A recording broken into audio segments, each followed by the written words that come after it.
Hello, friends, and welcome to episode 183 of the Juicebox Podcast. Today's episode is sponsored by Dexcom, Omnipod, and Dancing for Diabetes. Today's episode, of course, is episode number 183. It's with Mandy, who is the mom of a little girl who has type 1 diabetes. This episode is sectional. Not like a sofa, but it happens in sections. There's like the beginning section, the middle section, and the end. Each uniquely interesting, each unto itself. I had much trouble, choosing the name for today's episode. I've written down 8 options. Wrong hospital, right diagnosis. Don't trade 29 days. The first lie we told ourselves. Insulin, I need more insulin. Everyone sit down, let's figure this out. But I couldn't decide what to call it. I still don't know. Oh well. I'll surprise myself when I type it into the typey thing, where I put the words. 2 last things. 1, please remember that nothing you hear on the Juicebox Podcast should ever be considered advice, medical or otherwise. And 2, tickets have just gone on sale for Dancing for Diabetes' big show in Orlando. The show's coming up on November 10th. It's at the Bob Carr Theater in Orlando. Those of you who know it's a beautiful facility. You can get your tickets now. Go to dancing4diabetes.com.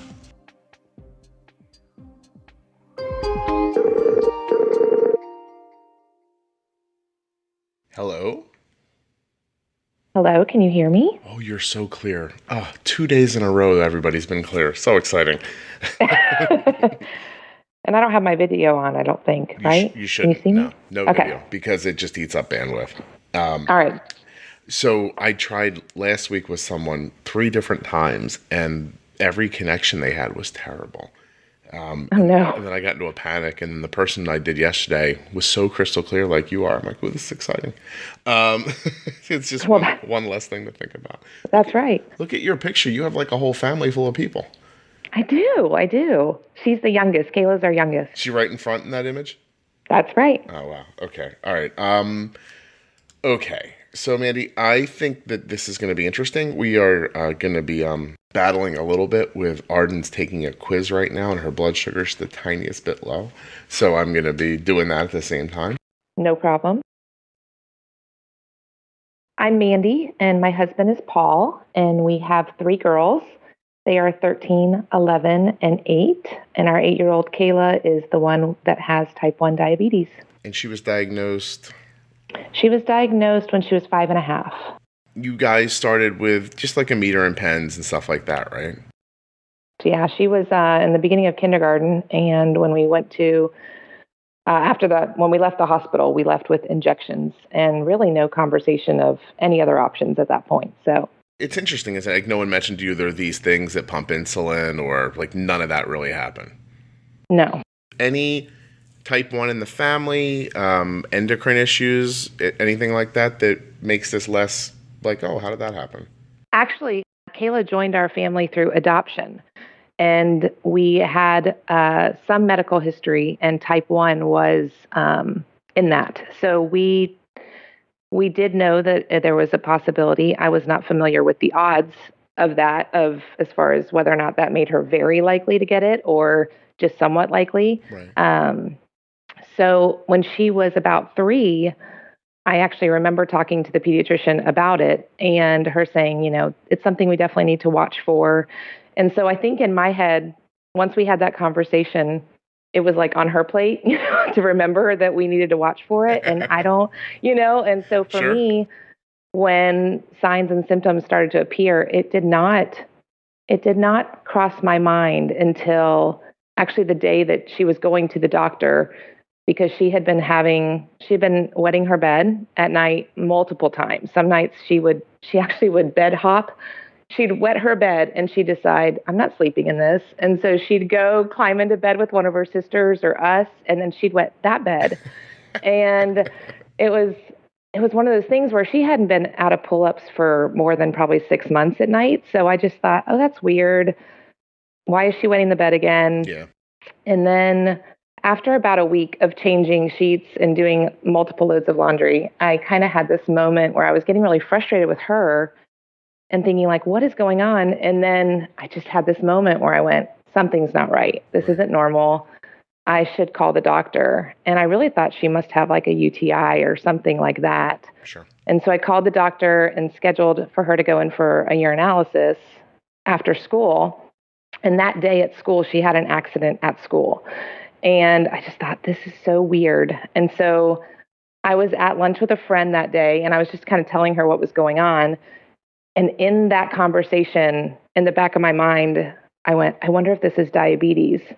And I remember dismissing it and thinking, no way, it's not. And so it can't be that. And then so when my husband took her to the doctor after school, she did her urine test and they left waiting for, thinking we'll just get the results when we get them. And so the nurse let them go. And while they were driving home, the doctor called me and said, is Paul home with the girls yet? And I said, no. And she said, I think I need him to turn around. Or she said, I need him to turn around. And can you call him? And I was like, yeah, why? And she said, well, we found glucose in her urine and I need her to come back. And I just, at that moment, I knew. And I was like, okay. And actually, I didn't know. I would say that my thought was like, it could be. I didn't realize that the only way that happened usually was with type 1. So it creeped into your head, but it didn't like flip a light switch for you. No, and even when you were having lunch with your friend, like, did you verbalize your thought, or did it just kind of pop into your head? It just went through my head. It never came out of my mouth. Yeah. I just thought, oh, wait a minute. Now that I'm talking about this, I think that could be diabetes. Yeah. So it was actually a comedy of errors from that point. So I called my husband, they turned around, they went back, and they did a finger prick. And I guess, of course, I'm not there. So I'm at home, like Googling, glucose in urine and trying to wrap my mind around the options. And I guess when they checked her sugar the first time, she was actually low. And the doctor, I now know this, after she called me and explained what happened, it was low. And so that panicked them too, because now she has glucose in her urine, but her sugar's low. Mm-hmm. So they had a cookie at the office. So they gave her a cookie and waited a little bit of time and tested her again. And I guess her sugar at that point came up to about like 90s after the cookie. Okay. And so the doctor called me as Paul was driving home she said, this is what I want you to do. She said, I want her to come home. This is really weird. It's a little weird that she was low, but I don't trust our machine, which that's reassuring. And so she said, she's a great doctor. And she said, but I feel like this is, you're going to need to go to the emergency room. But here's what I want you to do. She said, I want you to, when she gets home, I want you to feed her a normal meal, but I also want you to give her do you have like Gatorade or apple juice or something like that?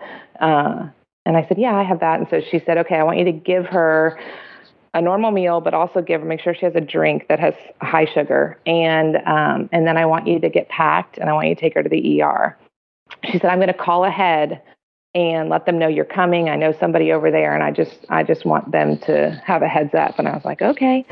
So that's what we did. And I packed up and I took her to the ER. And it was so funny because the ER acted like they had no idea we were coming. And so I kept thinking, that's weird. But then they tested her sugar pretty soon after we got, back to a room, and she was 609. And so they were like, okay, she has diabetes. Actually, they didn't even tell me that moment. They just said, we need to admit her and we'll be back, kind of thing. So it wasn't until we got admitted and up to the pediatric unit that I think I finally asked the doctor, so does she have type 1 diabetes? And they said yes. And I said, for sure. And they said yes. And so what's funny about that story, though, is that the pediatrician had called the children's hospital an hour away. And that's who she had warned we were coming. You went to the wrong hospital? So we went to the wrong hospital. Either she forgot to mention that, or I was just in my own state of shock and trying to figure things out that I didn't hear that part. Right. And so when I called her from the hospital, I said, well, we're here and here's her sugar and they're admitting us. And she's like, that's so weird. Where are you? And I said, I'm at, the Sarasota hospital. And she said, oh, I wanted you to go to St. Pete. And I was like, oh, oops. Well, you're lucky Kayla wasn't older, as she'd be like, I can't believe of all the people who could have adopted me, these people got me. I know. But you know what's crazy is if we had gone to St. Pete, we found out later that they wouldn't have admitted us because she was not in, what is it? DKA? I'm getting, really? That's she what was. They want?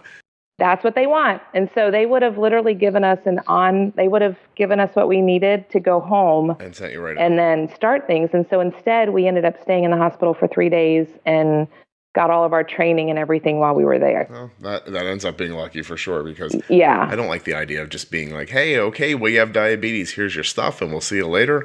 I can't imagine. We don't have any beds for this. And we spent 3 days in the hospital, I think. Okay. And that was just enough to panic me and teach me nothing. Yeah, that sounds actually somewhat familiar too. Yeah. I felt pretty firmly sure I was going to kill her by the third day. I was like, okay, well, this has just been explained to me that I'm outmatched. Yeah. Well, okay, so, geez, that's a lot. You know what I'm going to do? Let me just type something into my browser here. myomnipod.com/juicebox. Request a free demo kit. There's a handsome man holding a book and smiling. What do? I scroll down. It says, hey, you like freedom, don't you? Try a pod for free to experience how literally it can truly be. Actually, that word's liberating, which now makes more sense. Try a pod for free to experience how liberating it can truly be. I do not practice these ads. If you're considering insulin pump therapy, it goes on to say, the best way to understand the comfort and convenience the Omnipod system offers is to try it firsthand. I could not agree more. So get a free demo kit, which includes a sample non-functioning pod, and see what you think. There's no obligation to buy. It says here that you can wear a non-functioning pod to see how it feels, you can find the area on the body that works best for you, and you can feel the freedom you could have with the Omnipod system. That's it. And there's this adorable little kid here playing with a toy dinosaur. Request my free demo kit. What do I have to do? First name, Scott. Easy. Last name? Benner. I know this. Easy. Zip code. I know my zip code. It's 5 digits. Then an email address, which I also know. I'll use my Arden's Day email address. And a phone number. Okay. And then click the big red thing that says request your demo. That's it. Listen, please go to myomnipod.com/juicebox. Or if you want to help out the podcast, find the links at juiceboxpodcast.com or in your podcast player. Because when you make the clicky on those links, Omnipod knows you came from here. You gonna do it? You should. There's ways people do things. And the minute you disrupt them with not what they're expecting, stuff does get thrown into upheaval. And you see at the doctor's office, like the doctor's office is accustomed to things going in a certain way. And then the minute it doesn't kind of work out right, everybody gets nuts. Like, I mean, like it really is. Do you ever call someone on the phone, like a customer service person? And if you get chatty with them and don't let them go through their script the way they're supposed to, inevitably at the end, nothing works out the way it's supposed to for you, right? Yes. Because they're on autopilot, and then you start interjecting different information that they're not accustomed to dealing with. I think that might have happened to you, maybe twice, by the way. Yeah. So that was our entry into this world. Okay, and you and I are talking because. Yeah, this poor podcast needs to come out more frequently than once a week because I'm so slow to get to people. But you and I spoke originally back at the beginning of 2017. This will freak people out when they end up listening to it like in the spring of 2018 or something like that. Right. But you were just like, hey, I found the podcast and we're getting a pump and I think it's great. And you were just like, do you have any ideas of things I should know or wonder about prior to going in for this pump class? And I, much like I usually do, email back and say, I really don't want to type all that out. So I'd be willing to talk to you on the phone, but there's no way I'm going to type any of this out. Because I'm lazy and my typing skills are not great. For a person who wrote a book, I don't type well. So it's sort of fascinating. That's an issue. Yeah, it definitely is. I was much better during that period of time while I was writing, but now I look down again and I'm like, I'm not as good at this as I was.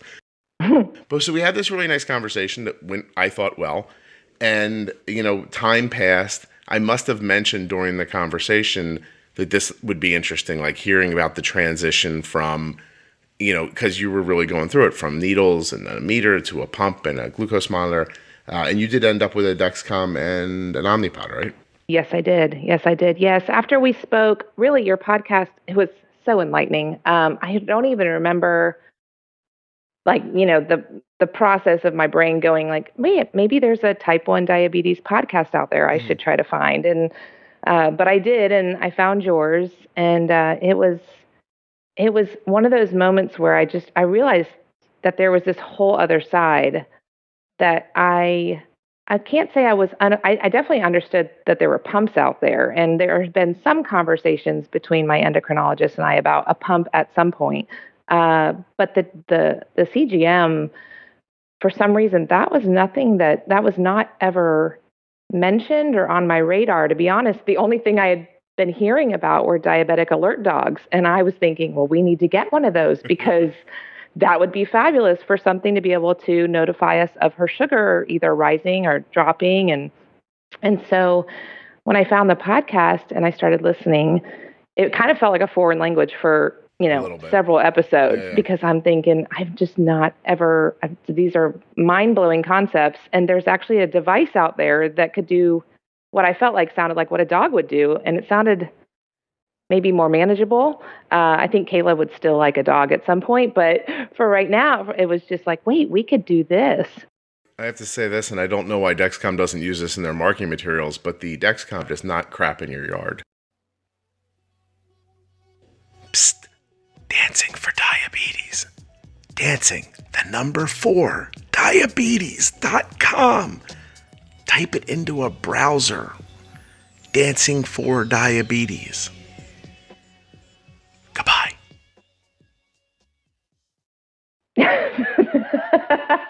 Really huge upgrade.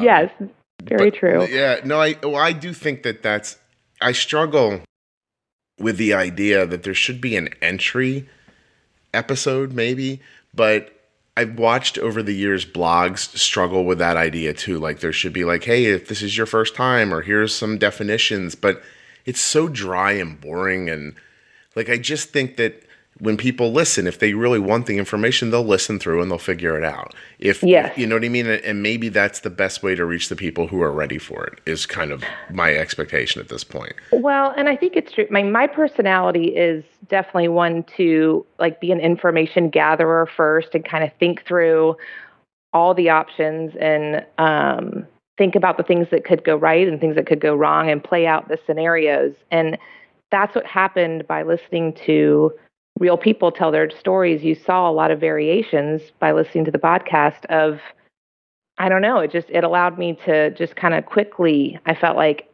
get a bunch of information and play out some scenarios. And it really piqued my interest. And I went to my husband and I was like, okay, I know what we need to do. And he was like, okay. Did he say, how much is this going to cost? Yes, exactly. That should have been probably his first question. Yeah. But he was like, okay. And sure enough, I was having she was having her 3-month appointment with the endocrinologist coming up. And so we went in and I started asking questions, and she said, well, the first step for us is to do, so I definitely think that, you guys are great candidates for both pieces of, both devices. And, but the way we do it is you have to go to a class first. And so that was really what then made me start thinking, well, is there a right way to do this? Do we do the Dexcom first, or do we do the pump first, or we do them at the same time and be super overwhelmed? I mean, that's what I was thinking. And you kind of helped me realize, like, just start the process. Just however it ends up, you'll be happy. Whichever comes first, if it happens at the same time, you can do it. And that was very encouraging. And so the class was great. They had vendors there from all the different pump companies, and they had Dexcom there. And so all 5 of us went to the class, and that was good for my husband. A lot of like the terminology I was already familiar with thanks to the podcast, but for him, it was like really him hearing it for the first time. Sure. And so he left excited, and Kayla seemed excited. We got to the rep locally for Omnipod is also type 1. So she was wearing her Omnipod. And so Kayla was, intrigued by that with the sticker and whatever she had. And so we took the sample, and I'd heard you mention, on the ad to order your free sample so you can just wear one. And it all happened so fast that I didn't get to that point, except that we were just at the class and she had them. So we came home with that and put it on her. And that was great, because I encourage any parent who's thinking about it for that to be, something they do, because we wanted to know how she would react to it. And she forgot about it quickly and really was like, yeah, it's great. I think it's going to work. And so we then put in our prescriptions, and the Dexcom got approved quickly and the pump took longer. So it was April that we went to the class, and we got our Dexcom the end of May. It is quick. And what's that? That is quick. Yeah, that's great. And now, it was great. But then you started getting data feedback without the ability to manipulate the insulin as well as you could with the pump. Did it make you crazy at first? Incredibly frustrating. Yes, I would say it was a downside and an upside, because it actually made us, just that much more eager to get the pump. We thought, okay, now we can see what's going on, and it's insane. And we can't wait to think that the pump is going to be able to allow us to fine tune, her doses and hopefully get this under control better. Yeah. And so then, yes, we were frustrated waiting for the pump. But it's like I have good news and I have bad news. The good news is we did the right thing ordering this pump. The bad news is we're really not very good at this. And, yeah, exactly. Because when they put you in that situation where it's like, well, you put some insulin in and then you test 3 hours later and you go, oh, wow, look, she's 180. We didn't do bad. And then you get the Dexcom and you realize that her blood sugar went to like 300. It sat there and then it came down to 250 and it slowly drifted down. And by the time the 3 or 4 hours went by, you were at 180 thinking, we only missed by a little bit. But not the truth. No, it's not. And I kind of felt angry because I felt a little deceived, right. why is this what we've been instructed to do? It's not the most effective way. Mm-hmm. So well, I mean, the answer ends up being that I don't think they just don't go about it the right way. I mean, in my opinion, it all starts and ends. It starts and ends with understanding how to use the insulin. That's I mean, I don't know. It sounds so simple and probably annoying to hear, but you have to understand when the insulin starts working, how it starts working, how to balance it against the carbs, how to stretch it out when you need to, how to pre-bolus when you need to. If you don't do those things, it's just it's just a crapshoot. I've now said crap twice in one episode. I don't think I've ever said it before. And I also can't get the thought out of my head that I have to slip in at some point, the Omnipod will never pee on your carpet. But it's just such a simple concept. And they give you this thing that doesn't work the way you're coming in from the outside with a simple expectation of like, hey, insulin brings your blood sugar down. So it makes sense that you put it in and it starts to bring your blood sugar down, but it doesn't work that way. But no one tells you that. No one goes, hey, you're going to inject this. It's probably not going to do anything for 15, 20 minutes, some people a half hour, some people longer, some people shorter, There's 3 different, main brands of insulin, and they all work sort of differently in different people, and no one says any of that to you. Right. It's fascinating, And with the Dexcom, I felt like not only did we not feel like we could, fine-tune doses because of using injections, our pens are whole unit pens. So, we were, okay, well, should we give 2 or 3? We couldn't do 2.3 like we would want to. And then also, because you're still using injections, we would want to correct when we would see the Dexcom showing us something, with like her going higher than we missed it, But then that meant, sticking her again. And so because she was not used to, we didn't want her to feel like the Dexcom was suddenly, a bad thing because it meant that I got, 7 shots a day instead of the 4 I was getting, Yeah, this thing you said was going to make things better is getting me stuck with this needle more. Yeah. Right. Right. Yeah. And so the pump we knew would eliminate that once we got it. But one of the things I would tell parents that are making the transition is well, one good thing was that we were headed into summer, which for us, we felt like, okay, this is a great time to kind of go down this path because we're going to have a learning curve that we're going to have to go through. And my husband is a teacher, actually at Kayla's school, which works out very well. Mm-hmm. But we were like, okay, it's going to be summer. And so that was a plus timing-wise for us. But because we didn't get that, we ended up, I'll go ahead and tell you, we didn't get the Omnipod until a week and a half before school started. So what we thought would be a wonderful transition, instead we spent the whole summer at the beach in the pool watching her sugar go, nuts. But we did one thing that ended up being, in hindsight, being a good thing was that we waited for a Saturday. Even though I think we got the Dexcom like during a weekday, we waited until a Saturday and we just kind of cleared our calendar and we just allowed as many hours as needed to set everything up. And it ended up being about a 4-hour process, which I'm going to say is probably pretty long because there was probably things that were happening in our household during that time. Mm-hmm. But, it takes a little while to get all of your smartphones hooked up the way you want and just do everything. So we kind of took all of that pressure away by just having an open day to do it. And one thing we had done also was I had pre-screened some YouTube videos. Okay. Because I wanted to understand what we were about to do. And I will say that ended up being really helpful for me, even though it kind of scared me because I did see some videos of kids crying, when they got it done to them. And I thought, oh boy, like this, maybe, what are we getting ourselves into? Oh, good. They'll be crying. Yeah. Oh, what a benefit. I didn't realize. Yeah, exactly. But I was able to go ahead and then I found the ones of kids about her age that were doing it and weren't crying. Mm-hmm.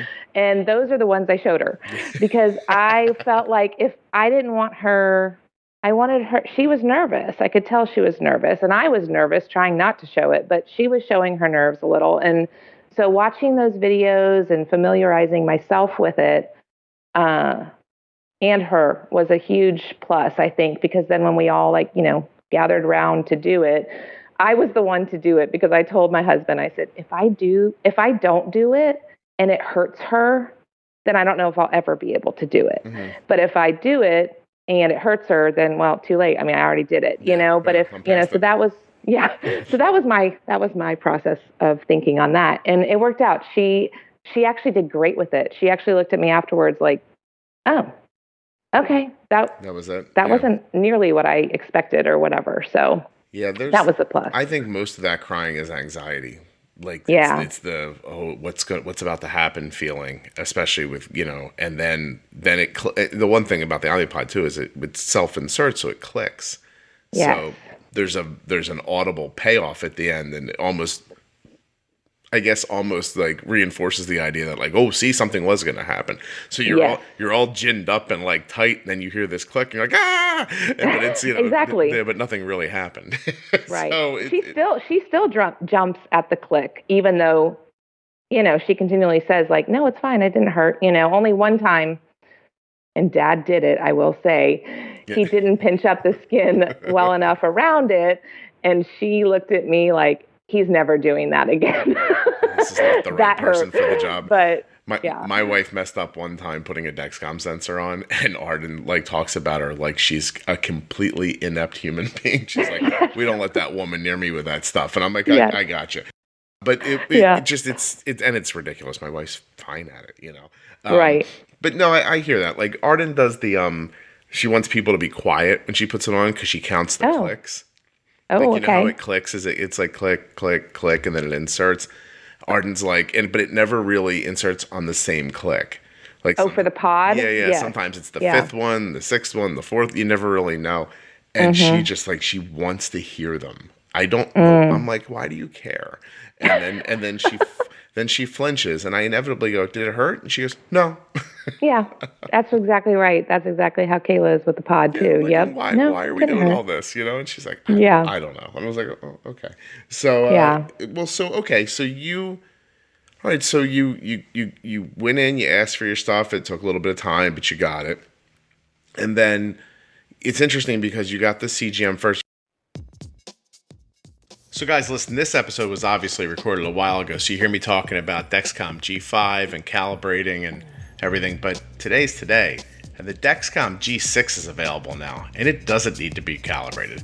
It's also FDA approved, so you can make insulin decisions without any finger sticks. This morning while I was editing this show, Arden asked me if I could make her pancakes, because this is her last day of summer vacation. So I made her 3 huge pancakes from scratch. Actually, I used a simple recipe that's on my blog, but that's not the point. This isn't a cooking show. Anyway, I made her 3 big pancakes. Put them on a plate, gave her a little turkey bacon, she put a little syrup on the side, took a drink, left. We made a big bolus, we did a temp basal increase. And about 45 minutes later, her blood sugar was like 110 diagonal up, and we gave her more insulin, and it's still 110. How did I do that? I mean, you listen to this podcast, you know how I did it. I watched what the Dexcom was telling me. And I did it while Arden wasn't with me, by the way. Sure, she was just upstairs, but I would have been just as comfortable doing that because of the Dexcom share and follow features if she was at school or at a friend's house. Dexcom share and follow is available for Android and Apple products. There's no time left in the ad now to talk about how amazing it is to be able to see someone's blood sugar when they're not with you, to see how fast it's moving and what direction it's going, but it's amazing. All you have to do to get started today is to go to dexcom.com/juicebox. Or again, if you could use the links at juiceboxpodcast.com or in the show notes of your podcast app, that would make me happier. But it would just make me happy if you tried the product. Back to the show. Isn't Mandy good? Should have probably just called the episode Mandy. Before I get to that, I want to just go backwards for a second and say that what you experienced, like not understanding what a glucose monitor was and no one telling you about it, that is, I think, quite literally Dexcom's biggest hurdle. That it's just, it's one of those crazy things. I always liken it to TiVo. I don't know if you have a DVR in your house or not, right? But TiVo is an incredibly better version of a DVR. Like, it's just that any of your, like, whatever you have from your cable company is nice, and I'm sure it's great, and it records your television and blah, blah, blah. TiVo's so much better. But how do you tell people about that? Like, how do you let them know there's a thing out there when it's not something that everyone has, when it's not, it's not intuitive to believe that there's even a thing that would tell you what your blood sugar is doing? Like, it's not something you would just know when you're brought in from the outside. And you know what I mean? Like, and you don't know anything about diabetes the day before. So their biggest hurdle still is just people who live with type 1 diabetes, even just understanding what it is. And I find that to be terribly tragic. Like yes. it just really is. Like, that there's something, like, forget the business of it or anything like that, that there's something that tells you how fast your blood sugar is moving, what direction it's going in, and it's not something people know about. That's sort of terrible. You know? Trying to deal with it with static information, trying to make decisions based on something that is a standalone number that, you have no idea, like you said, the direction it's moving or what it's been doing.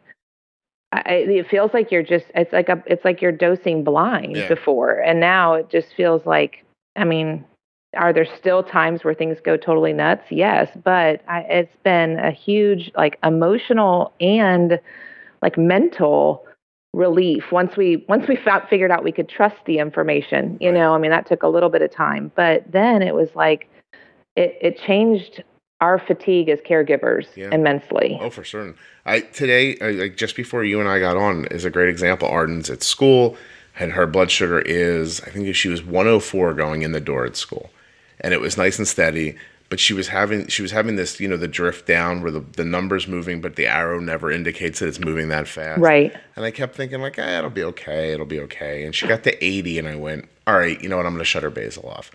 But then I'm texting her, and she's not answering. So I was like, oh, this timing of this is going to get messed up, because by the time I get her, the basal's not going to work. Like, I know it. Right. But okay. So, I'm texting her. Finally, I get the text back. I'm trying to take a quiz. And I'm like, oh, I don't care. Just, I'm like, shut your basal off. And I did it for an hour. And I'm like, I'm going to give this a shot. I said, but look for another text soon, because we might have to put a little juice on this. Yeah. And I waited, and it went 80 and 76 and 72. And I was like, come on. And right as you and I were getting on about a half an hour ago, it was right at 70. And I'm like, ooh, is this going to work? And you and I were on for about 10 minutes when I was like, all right, she needs like a little bit of juice. Because she went to 68, and I was like, all right, all right. So she drank a half a juice, she waited, and now it's holding at 68. And I can tell on the Dexcom, the bend of the line, that it's coming back up again. Yeah. And so not only did, Arden didn't have to go to a nurse or go, drink a ton of stuff and have her blood sugar shoot back up again, but her blood sugar is going to sit right around 70 for probably end up being like 40 minutes. And I can tell by the bend in the line from my experience, she's going to go back up to about 85 or 90 and sit there again. So we addressed this kind of drifting low blood sugar without creating a high. Yes. And all that comes from the information that I get back from the glucose monitor and the ability to shut off her basal and all these things that I find myself repeating over and over again, but I don't think anyone really appreciates until they get the stuff in their hands and they can try it. What was your experience once you had the gear and you were trusting the information? Because that is, I don't know if you've ever heard me say this convoluted sentence on the podcast, but you have to make these decisions, you have to trust that what you know is going to happen, which is not always easy to do in the beginning, I guess. No, it's not. And I think that, the first lie we told ourselves was, okay, I'm like, we're going to set, we set the low right. I mean, I think we put it for 80 as far as an alarm, for an alarm to go off. And, but we I just thought, man, out of the gates, we're going to put the high, let's be, a little realistic and let's just put it at like 200. Okay. Well, for the first, I mean, within like 12 hours, she's like, it's beeping, it's going off. And it was always because of the high. That's what we kind of felt like we got it so we would not feel as anxious about her going low. Right. Because I think, as parents, that's what you're taught to be really scared of. Sure. And common sense tells you to be more scared of that in the moment. Right, right. But it took listening to your podcast to realize that I needed to be just as concerned about the highs, to be honest, in the long-term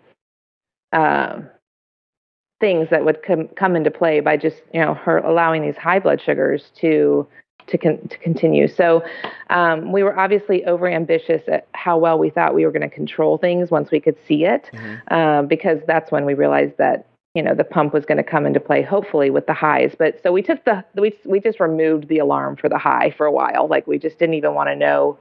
We didn't want it to be going off because it was going off all the time. Right. But yeah, I think that for us, it was, once we learned to trust it, at first, I think my husband thought I might, and I think he thought the same for himself, honestly, that we might become a little obsessed with watching her numbers. But I would say that it took about a week before, we were still, testing her here and there, not just at the calibrating times, but testing her periodically just to kind of see how accurate the Dexcom was. Right. And it took about a week for us to realize, like, okay, it's right. It's accurate. And, at least within, a small margin of error. And so, yeah, it didn't take long for that trust and for us to realize that because we trusted it, we weren't, stalking the app and trying to see, where is she? And we really just started to let it tell us, and use it as information instead of using it to just to totally dominate our life. Yeah, it's not a report card. It's helping you understand. But I have two thoughts off of what you just said. So the first one is the concept that people are going to get overwhelmed with the data and just, I think that's largely kind of a misnomer. Like it seems like it's a reasonable thing to worry about, I guess. Like I know as a person who thinks of myself as somebody who puts information into this space, like initially I was worried about that as well. I was like, oh God, but I realized then I was worried about it because I had found this group of people online who were insane. And they were helicoptering with it. And I was like, oh God, this is going to happen to everybody. But then that wasn't the truth. Not everybody felt that way. But moreover, the people who began like that eventually stopped being like that too. Because they went through the process that you're talking about. It's just like anything else new. People have been around a little longer are like, that's not the right way. And it ends up, I would never be concerned about that. It's not true. Even people who obsessively look at the numbers, I think that eventually it lessens for you and it goes away. I can't tell you how infrequently I look at Arden's blood sugar. I look at it more during this podcast so we can talk about it. Like, we were just talking about Arden's, right. little things. Like, she's 76 right now.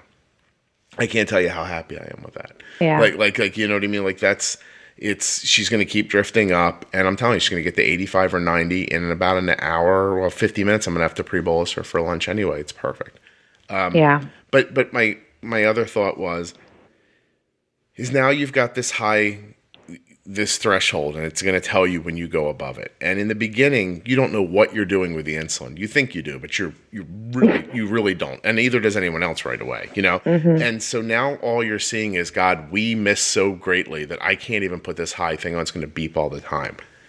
But in the end, that becomes a lesson about, okay, well, obviously we're not doing it quite right. So what was the first thing you figured out when you realized you had no ability to stop it from going over 200? Like, what was the next step you took? You guys that have been listening for a while, you must know when the ads are coming, right? This is one for Dancing for Diabetes, so it's really quick. I've already told you what Elizabeth is doing there with Dancing for Diabetes, just helping kids living with type 1 through dance. Well, she's also putting on a show in November, as she does every year. If you're in the Orlando area, they would love for you to come out. Go to dancing4diabetes.com to find out more. That's it. dancing4diabetes.com. What was the next step you took? We were taught early on that, or we were told, to wait and dose her after her meals, because you don't know if she's going to finish everything, and she's could be at that age. And honestly, yeah, I can see that in the very beginning, but after a while, you start to realize that your child's going to, like, what their appetite probably is going to be and what's realistic for them to eat. Especially when you are in this situation, you're more hyper focused on, I guess, judging that.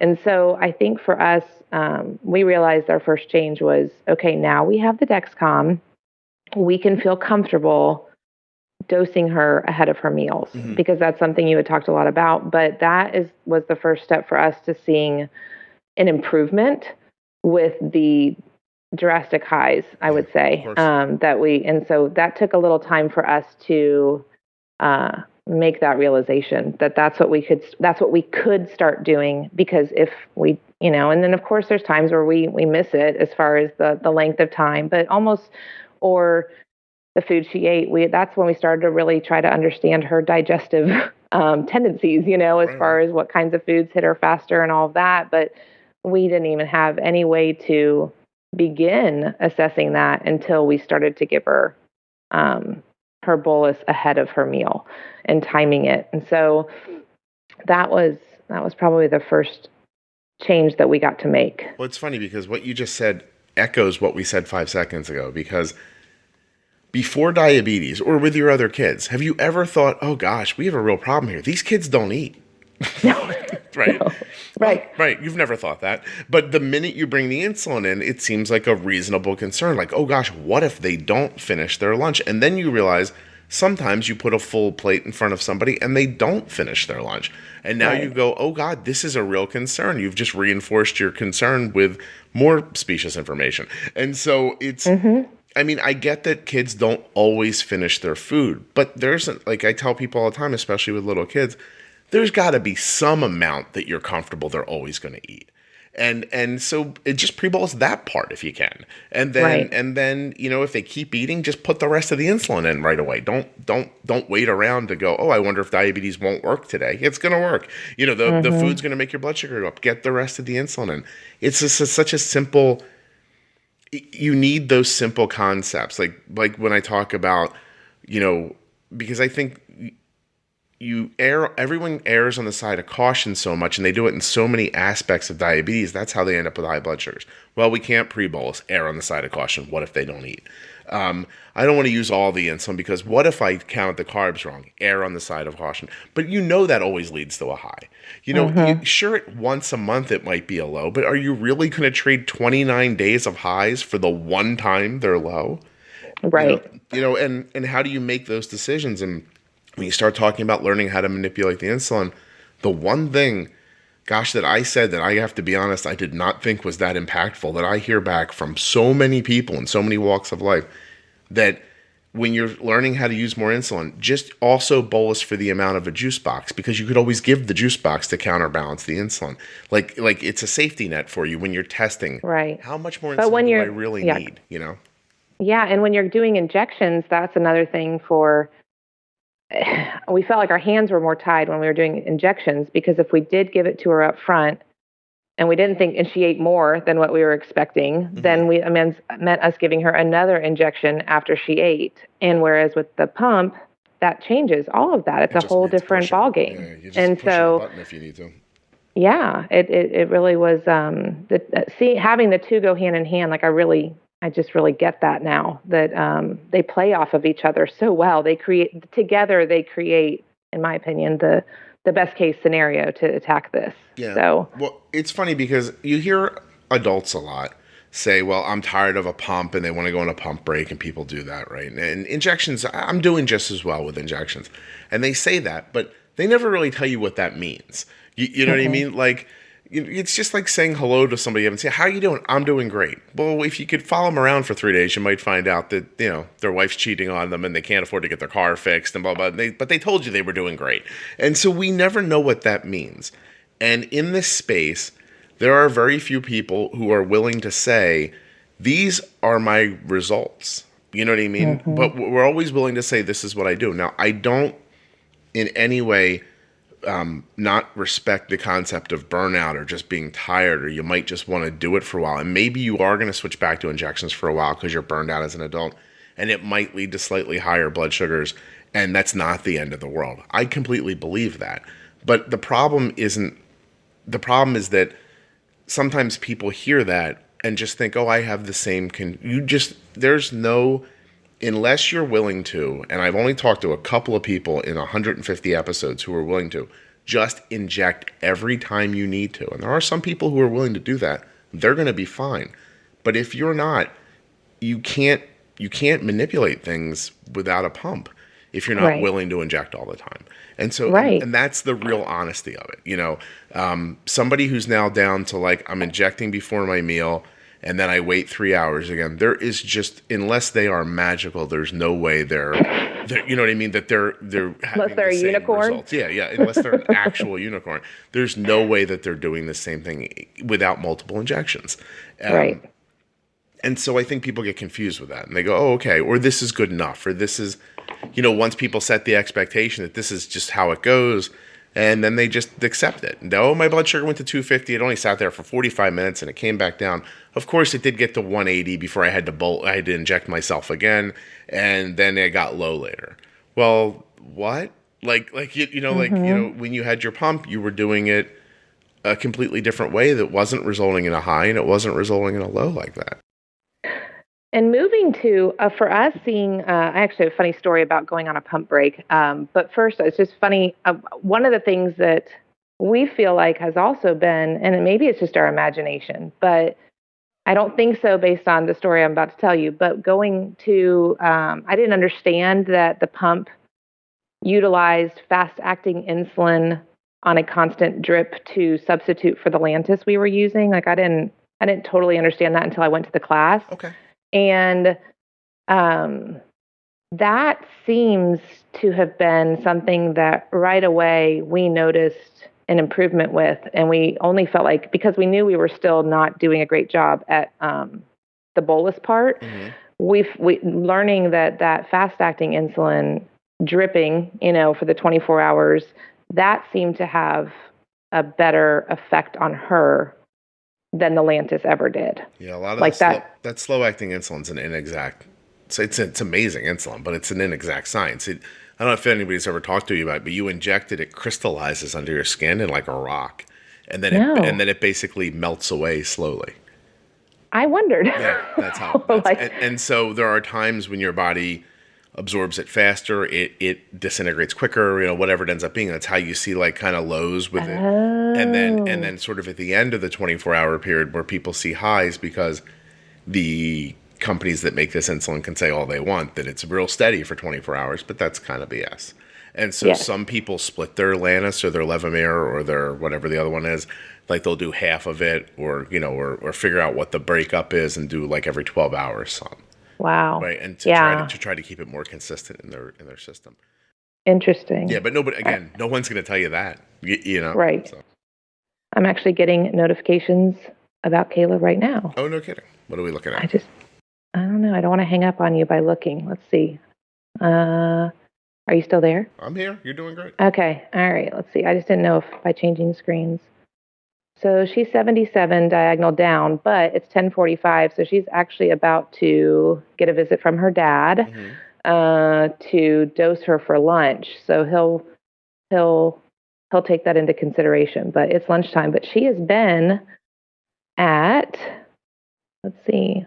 I always think it's a win if for 24 hours we've not gone over 200, even like in a weird spike. Like for me, that's like, yes, that's been a good 24 hours. But yeah, for the last 12 hours or even 6 hours since breakfast or the early this morning, she's been under 120 and pretty steady. So that's a good. I'll take that. Yeah, that's good. And I don't want to boast my clairvoyant skills, but Arden's blood sugar is 95. So nice. Yeah. Nice. And so, but it's such a good point. By the way, two things. First of all, 77 diagonal down right before lunch, huge win, win, fantastic. And what I just did by telling you I did this, and I expect her blood sugar to be 95, that to people should not be like, oh, well, this guy's better at it than I am. What you should think is, I used to be terrible at this, but I've had enough experiences in these moments that I just know what to do and it works out. Yeah. Well, and I think it's just a long time ago, when I would hear you talk about a straight line, like especially overnight, that's still a rare thing for us. But when it happens, or even if it happens for a couple hours in a row, now that I actually see that happening, I wanted it to be true when I would hear you or one of your guests talk about it, but it's like, that gave me hope, but now it's a reality sometimes. And so it makes me feel like, okay, I can't always make that happen, but it technically is achievable. Like there are times where I can hope and expect it to happen, it's doable. All that you should take from the fact that you can accomplish that is that it's possible. Like that, and because that possibility is enough for me, at least in my mind, to stop me from going, 200, nothing I can do about it. Like that's all, because there is something I can do. A person contacted me this morning through Instagram, which, by the way, people, I do not like chatting through Instagram, but okay, if that's how you do it. And she said, what do I do about the dawn phenomenon? And she told me what she was doing. I'm like, you're doing all the right stuff. And she's like, well, it's not working. And I was like, well, more insulin. Like, it's not really like, you can like stop searching for like why, like, it's the dawn phenomenon. No, your blood sugar's higher. Oh no, it's Chinese food. No, there's a lot of carbs in that. Like it's just, all of this stuff is the same thing. If your blood sugar's high, you need more insulin. If your blood sugar's low, you needed less insulin. You had to time it better. It's not like there's not some magical phenomenon that's changing the nature of diabetes. There is something pushing your blood sugar up, but the answer is still the same, right? Right. Insulin. Yeah. I need more insulin. And so it's not. And even as I'm talking to this person, she listens. She'll know it's going to be her and hi. But like she didn't do anything wrong. And I was being like flippant when I was getting back to her. I'm like, you just need more insulin. And she laughed and she's like, I know, but like, what about this? And I'm like, you're not doing anything wrong. I said, the only thing I can't give you is like, you're an adult. So there's no one helping you. So if you slept through an alarm, that's the only X factor between me and her, is that she's doing it herself, and I'm doing it for somebody. And that's it. And still, I sleep through alarms. Still, Arden had a great 24 hours yesterday, except for the alarm I didn't hear at 2 a.m. That let her be a little higher than I wanted her to be until my wife was like, "Are you hearing that?" And I'm like, "What? I don't hear anything," which is terrible because I am apparently, as I'm waking up, rude and flippant when I answer people's questions. So my wife's always like, why do you talk to me like that? I'm like, I don't know what I'm saying to you. I'm asleep. I'm asleep. Yeah. That sounds right. Yeah. It's just, Kelly and I had a pretty heated conversation yesterday because we are still in this spot where the way I do this, it's not natural for her. like she's more mathematical. And I was like, oh, listen, people listen to the podcast whose brains work more mathematically too, but they get through it. And I said, I don't know how to explain it to you like quickly. I only know how to talk about it like for an hour once a week till it starts making sense. Like, and I was like, maybe you should listen to the podcast. And then she looked at me like, I would say that was not the right thing to say, Scott. Yeah. She's like, you're an idiot. And I was like, no, I know. And then she was mad at me. But it's still very difficult to, there are concepts that we talk about here every week that I promise you, once you understand them, will lead to exactly what we're talking about. Right. But it takes and that's the nice thing. I mean, Paul and I because we both are pretty equally involved in her care. I mean, on the school hours, even though I might get notifications and he might text me something crazy going on, or he'll say, have you seen her sugar? Or, whatever, and in a good way or a bad way. And we communicate a lot, but we're kind of equal, but that doesn't mean that there's not times where he hears something, a tip or information on something he kind of follows or tracks, and vice versa with me, that we aren't somewhat still challenging each other. And I think the biggest thing is hearing you. I've heard you say so many times, like, you can spend a lot of energy trying to figure out the why, but in the moment, like, it really doesn't matter. Yeah. She either needs more insulin or she needs more sugar, and you just kind of have to do that. And he and I that's a challenge for both of us, is because both of us we like information. We want to think through things. We want to make the right decision or keep ourselves from making the wrong decision next time. So we both tend to be over analytical. And so that's been a good challenge for both of us. At moments, one of us will look at the other and be like, right now, it really doesn't matter why. Right. The bottom line is we need to act, and then maybe we'll figure it out. And I know that the devices have the ability to make a note of maybe what you did or something along the lines, but we haven't really gotten into that. Do you do that ever? I always look at that and think, what a nice idea. And I don't do it because then I'm going to go back and look at it. But I got no time for that. I'm moving forward, always moving forward. Here's how I drive on the highway. If there's space in front of me where there's no car, I put my car into it. That is my concept. I'm always going forward. I don't doubt that it might be helpful for me to look back and say, oh, look at this. But my brain just does not work that way. If you were with me today when I was stopping Arden's drift and adding stuff at the right time, and then when she didn't get back to me at the right time, changing what I did, there's literally no conceivable rhyme or reason to what I'm doing other than I'm looking at that line and deciding what I think is right. And I think that, as difficult as that is, if you really want to live as kind of unencumbered as you can with diabetes, that needs to be how it eventually occurs to you. Because you can't, really think of what you're talking about here. Like, you really want to send Kayla out in the world where she's busy doing math and constantly all day long for 24 hours for the rest of her life? Like, you need to get her into a place where she just sort of knows, you know, and that's going to take time. It's going to take an incredible amount of time. But I think it's the most natural way. And beyond that, I hate to talk like this, but in 2020, these things are going to start making a lot more decisions for us. And so it is going to be even more important for you to understand the magic of it, because so much is going to happen between that algorithm and that pump that you're not really going to know why it's doing what it's doing. But if you see what the line is doing, if you see how much insulin goes in at that moment and the timing of it, that to me is it. I don't know. It's not magic. It's like art a little bit. Like, it really is. It's like paint. I could see that. Yeah. I wanted it to be the other way, though. I wanted it to be an A plus B equals C. And that was extremely frustrating for me. I spent way too much energy being frustrated over that. Trying to make diabetes fit into see, when I tell people you can't expect a light switch fix for diabetes, that's what I'm saying. Like, it's not a pill. It's not like you hear people all the time like, I'm going to get my basals right. I laugh at them. I'm like, what a fool's errand.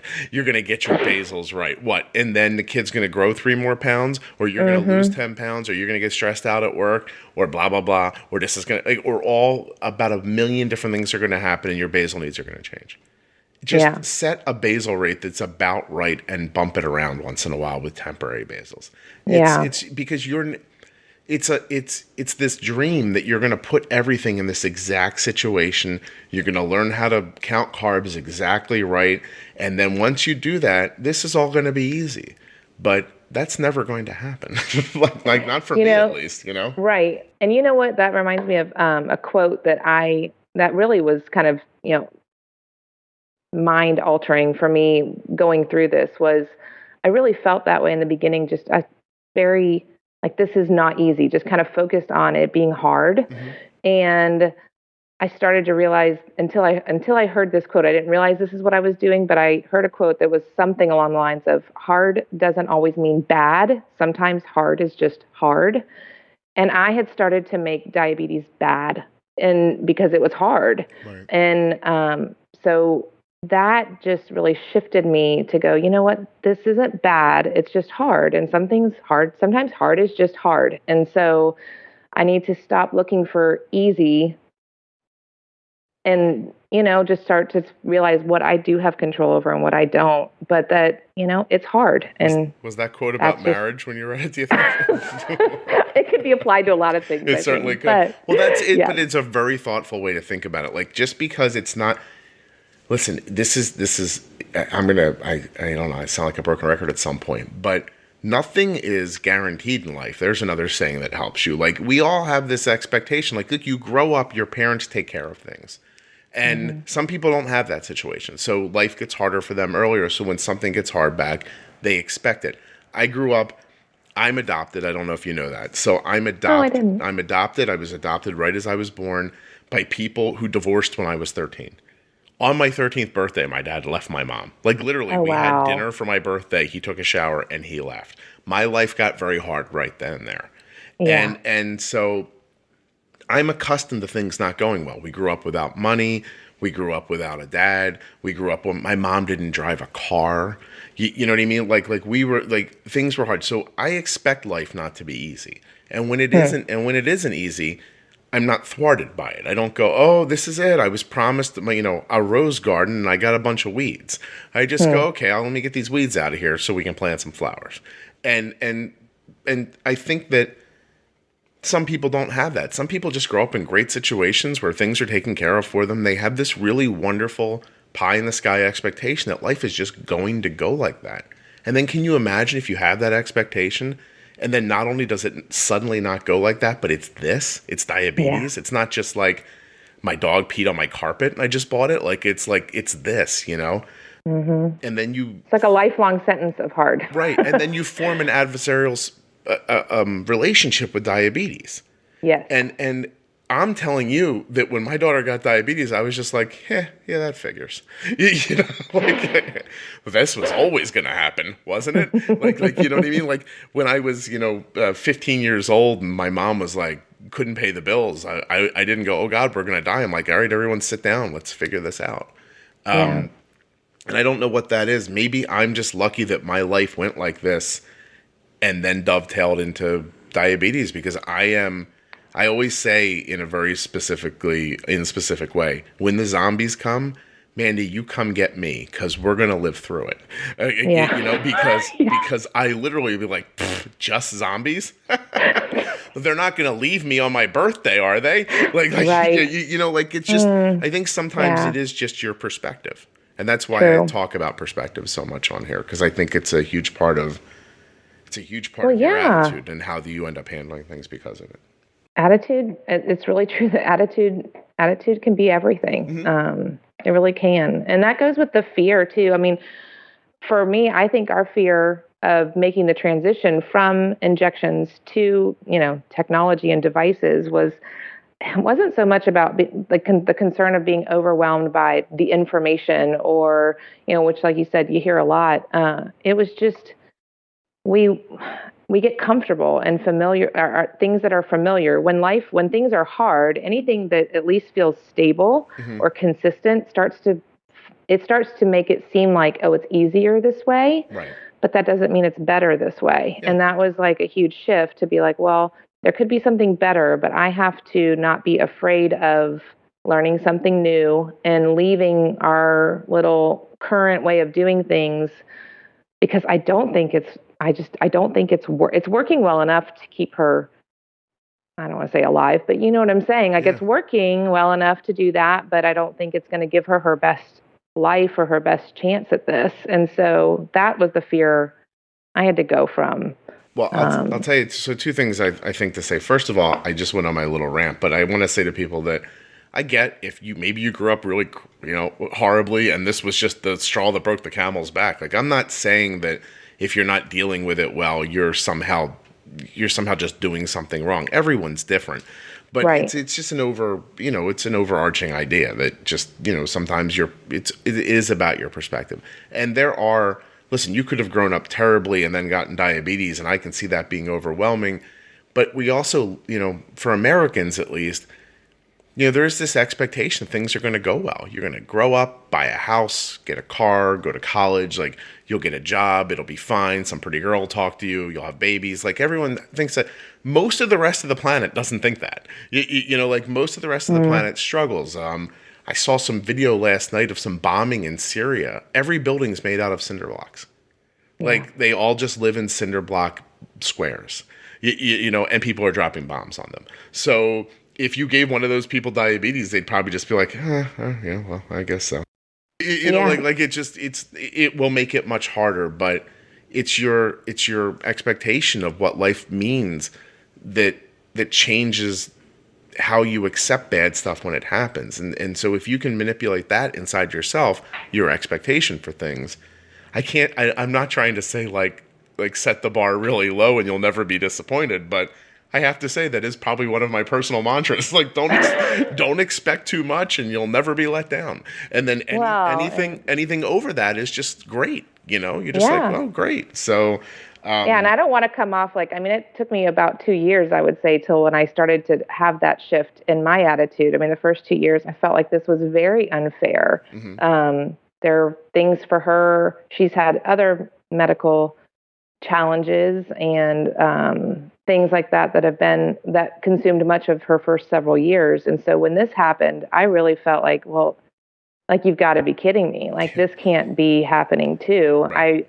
I did have the feeling like, well, surely nothing else could come along that would be just unfair, harder than what we've already been through. And then this happened. And so it put me in a tailspin as far as emotionally. I was a wreck for a while, at least internally. I was definitely probably more a wreck than what I showed on the outside. But I felt like this was a bad hand that she got dealt, and it wasn't fair. And then it's all of a sudden it's your hand too. Yeah. Oh, please, same thing. Crying in the shower. Like my wife would come home, after a late night at work with like food, and I'm like, don't bring food into the house. It's just like, why would you bring food into here? And just shaking the whole time. First 2 years, really bad for me. Recently, I haven't really talked about it yet too much on the podcast, but Arden had to start taking Synthroid for her thyroid, and I cried about that. I was like, how could she have gotten another thing? Like, how could another thing have happened? But then I went and found a bunch of people who have thyroid issues and diabetes, and they're doing good. So, Kayla has celiac on top of it too. And I've heard a couple of your podcasts where celiac has entered the picture. And that's my pediatrician, I think, she was like, I know you can handle this if anyone can, but I'm still scared to tell you what I'm about to tell you. And I was like, what? I think we also found out recently Arden's lactose intolerant, which we didn't realize for a while. Yeah, so there you go. Just like, yay. Yeah, yay. That's what, the celiac, honestly, I was like, okay, okay, we can do this, Arden we can do this. Such a good attitude. Like literally last night, she's like, I'm going to have ice cream. And I was like, okay.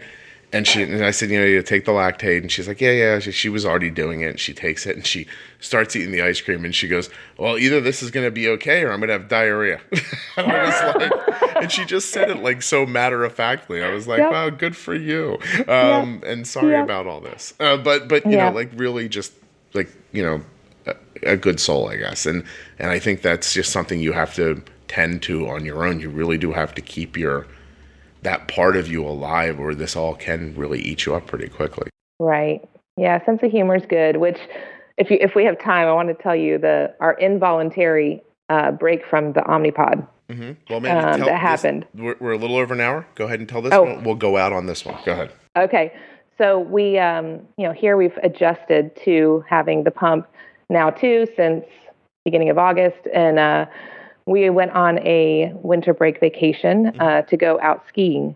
And I had done, some research about, cold weather and insulin and, just anything that, and skiing, all of this. And I'm thinking, but this is good. We've got her pump. We've got her Dexcom.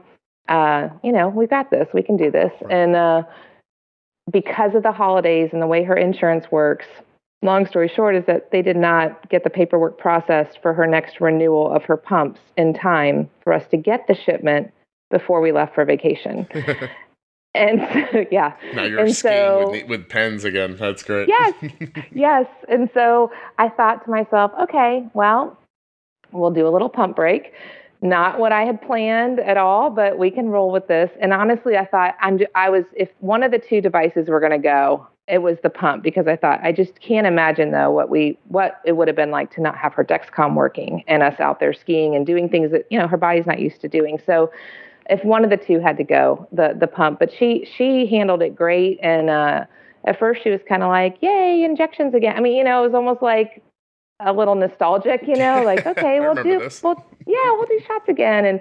And it was funny how quickly, it was good for us to realize that we hadn't forgotten all that. It's like riding a bike. Mm-hmm. You just go back to it, but you quickly realize that this is not our preferred method. Like her sugars were very hard to manage because on top of it, we had anxiety and excitement and travel and weird sleep routines and skiing, cold weather, all of those factors that we're not used to having on a regular basis. We had for a week, but we managed. And then it was the icing on the cake, though, was with 2 days left, we knew her transmitter was going to probably expire while we were gone. So we had packed her backup transmitter to change out. And sure enough, with 2 days left in the trip, it happened. And so we changed out the transmitter, and our phone kept saying it couldn't pair with it and it couldn't find it and to re-enter the number. And we're going, what is going on? Well, sure enough, after multiple attempts and Dexcom being great, they have I love that we can call them anytime and say, we need help. And they really tried to walk us through it. And finally it was like, yeah, you got a bad transmitter. We don't know what to tell you. And so for the last 48 hours, we took that off, and she was on a meter and on injections for a couple of days until we got back to town, and then all the new stuff arrived, and we got her back up and running, but was not at all my plan, and but we rolled with it. So if you go back about 20 episodes right now, you'll see one where we're at the Adele concert and Arden's PDM just fries. Oh no! It's like, now, really, right this second. Not at home or not at, blah, blah, or, listen, the timeline will be all messed up, but Izzy Meehan just had a terrible car accident. Her blood sugar got really low. I don't know if you've heard about that in the community or not. 17-year-old girl coming home from high school, crashed her car. They think she may have been going up to 100 miles an hour at points. Oh, man. And thrown from the car, really direly injured. And I was talking to her mom on the phone, and I remember thinking, and I said to her, I'm like, God, it's so random. Had she just been in science class, she would have just passed out. What I mean? And that freaking PDM could have, I had it for years. It could have went bad at any time.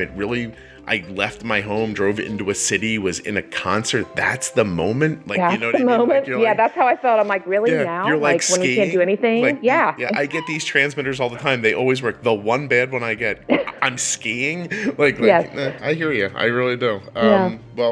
You were really delightful. Thank you so much for coming. Oh, thanks for having me. I hope it's helpful to somebody like the rest have been for me. Thank you very much for listening to episode 183 of the Juicebox Podcast. I cannot thank you enough for tuning in every week. Please tell a friend about the show if you think they would enjoy it. That's it. Well, that's it except for to say thank you to Dancing for Diabetes. Don't forget, in November, they're having their big show. Omnipod, the tubeless insulin pump that Arden's been using since she was 4 years old, and of course, the Dexcom G6 continuous glucose monitor. Links for all of these wonderful things are available in your show notes, right there in your podcast app, or of course at juiceboxpodcast.com.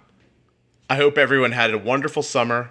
I hope you guys have a ton of luck sending the kids back to school. There's a whole bunch of 504 information on my blog if you need it at ardensday.com. Otherwise, I am very excited to keep bringing you the show every week. I have a lot planned for the rest of the year, and I can't wait to get going. I need to send my own kid back to school so I can get some stuff accomplished. I'll see you next week.